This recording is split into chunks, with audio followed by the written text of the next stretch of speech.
PCO Yusek Claire Castro kinasuhan ng civil libel ni Batangas 1st District Representative Leandro Leviste. Si Eden Santos sa report. Nahaharap sa kasong 110 million pesos na civil libel si Presidential Communications Office Undersecretary Claire Castro. Ang kaso ay sinampa ni Batangas 1st District Representative Leandro Leviste laban kay Castro sa Balayan Regional Trial Court sa Batangas. Sinabi ni Leviste na very damaging ang mga pahayag ni Castro laban sa kanya kaugnay ng umano'y franchise deal.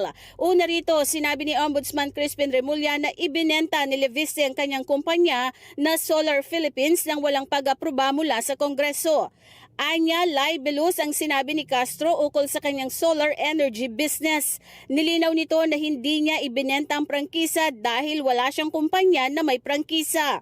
Binigyang diin ni Leviste na ayaw niyang masaktan si Castro, subalit kailangan niyang depensahan ang kanyang pangalan.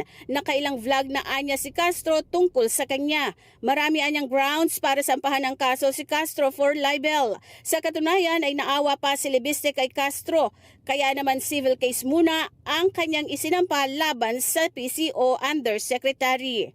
Ang nais ko lang pong linawin ay nothing personal against anyone in government. Ayoko pong masaktan si Yusek Claire Castro at hindi ko po din kaaway ang administrasyon. Sila po ay nagpahayag tungkol sa akin, kaya ngayon po ako po ay sumasagot. Okay. At kaya po hindi namin ngayong araw sinasampahan kay Yusek Claire Castro ang isang criminal case dahil sa tingin ko mananalo tayo, pero maaawa naman po ako kay Yusek Claire Castro kung siya po ay kaagad makulong.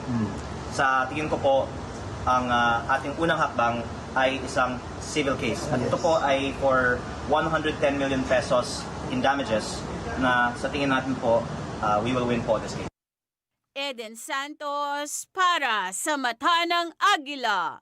Matatag, matapang, matapat.